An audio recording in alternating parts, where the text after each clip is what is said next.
ba kayong makarinig ng panibagong kwento ngayong araw? Kayo ba ay kumakain ng gulay?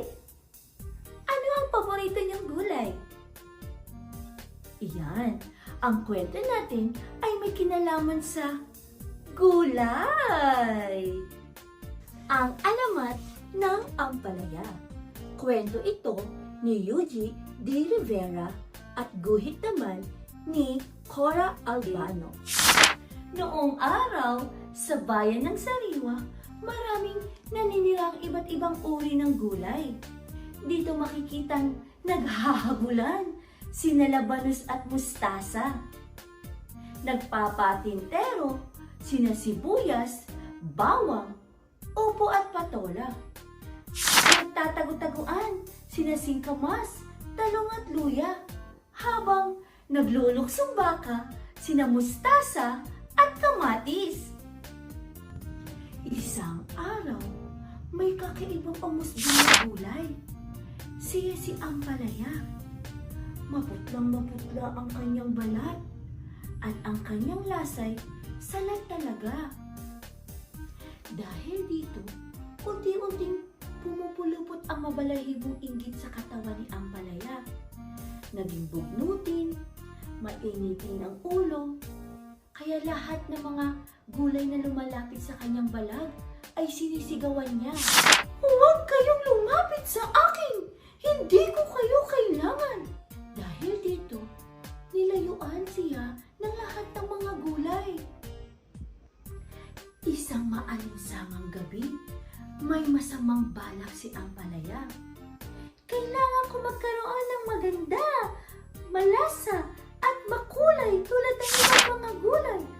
Bulong ni ampalaya. Habang nananaginip ang mga gulay, ay isinagawa na ni ampalaya ang kanyang balak. Dahan-dahang gumagapang siya papalapit sa mga balag ng walang kamalay-malay na biktima. Sinunggaban niya ang tamis ni kalabasa at isinilit niya sa bayong ang tamis ni kamatis. Nakita rin niya ang kaputian ni labanos, pati na rin ang hanghang ni luya. Agad niya itong kinuha. Sinaklot din niya ang lilang balat ni talong, pati na rin ang luntiang pisngi ni mustasa. Ipinuslit din niya ang lutong ni singkamas, pati na rin ang manipis na balat ni sibuyas. Multimo ang magaspang na balat ni patola. Bukas, nasa akin na ang ganda, kulay at lasa. Sigurado kaiingitan ako ng lahat ng gulay.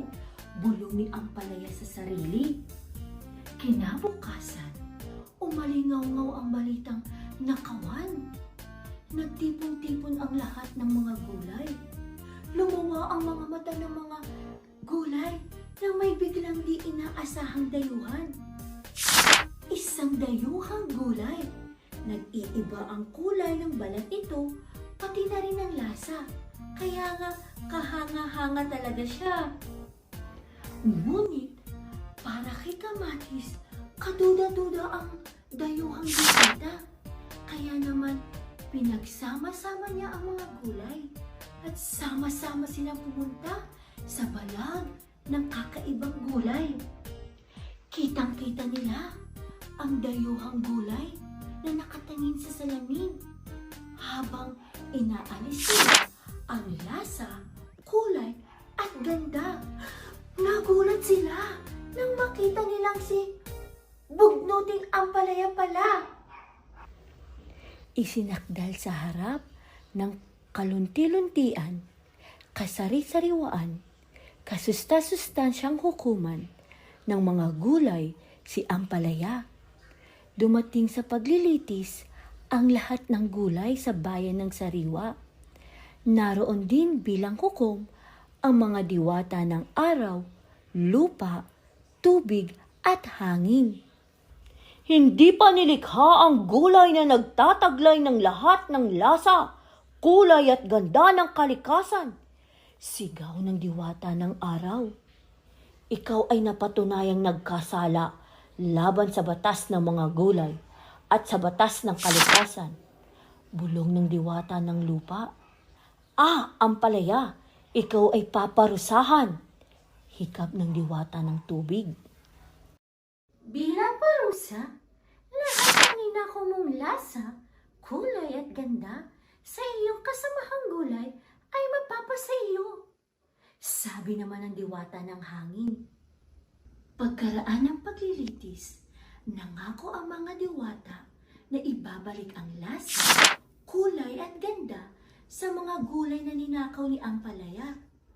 At sa gabing iyon, may kagilas-gilas na nangyari kay Ampalaya. Nag-away ang lahat ng lasa, kulay at gandang ninakaw ni Ampalaya sa loob ng katawan niya. Nang magsuntukan ang puti, luntian, lila at dilaw at iba pang kulay. Nagmantsa ang madilim na luntian sa kanyang balat.